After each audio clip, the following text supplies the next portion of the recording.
এই রান্না কে করেছে? কেন স্যার? যে রান্না করেছে তাকে ডাক। জি স্যার। আব্বা জলদি হোটেলে চলো, কাহিনী হয়ে গেছে। খাবার কি তুমি রান্না করেছো? জি স্যার। এর আগে ঢাকার শহরে এরকম রান্না আমি কখনোই খাই, খুবই ভালো লেগেছে। তোমার আর বাকিটা তুমি বকশিস রেখে দিও।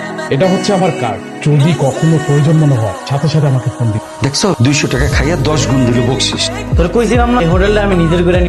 তুই না আস্তে একটা শয়তান, ভালোই হয়েছে, তোর লাগে আমার প্রেম না ভেঙে গেছে। হাসান, আমি একটু গ্রামের বাড়ি যাচ্ছি, 2 দিন থাকবো এখানে। ঠিক আছে স্যার, আপনি একদমই চিন্তা করেন না, আমি আছি তো। আচ্ছা। শুনলাম তুমি হোটেলে নাকি নতুন বাবু চেয়েছে, খুব সুন্দর রান্ধে। আচ্ছা শোনো, তোমার একটা হেল্প লাগবে। কি হেল্প? কালকে তুমি আমাকে হোটেলে যাইবা, তারপরে খাবার খাই, আর খাবার যদি ভালো হয় ওর ইচ্ছা মতো ঝাড়বা আর গালাগালি করবা, বুঝছো? আচ্ছা ঠিক আছে। এই বাবুর্চি, জি স্যার বলো। এটা কোন খাবার হলো? এত তখন খাবার কেউ রান্ধে? বাজে খাবারই যেমনি আঙুল সাইডে সাইডে খাইতেছেন, ভালো খাবার হলে তো প্লেট শুদ্ধ খেয়াল লাগবে। কইতি খাবার ভালো হয় নাই মানে ভালো হয় নাই। ওই ভাই রান্না তো অস্থির হইছে, অস্থির রান্না করে বাবু। ভাই বাদ দেন, নইতেছে যাতে ঠিক তালে মাথা।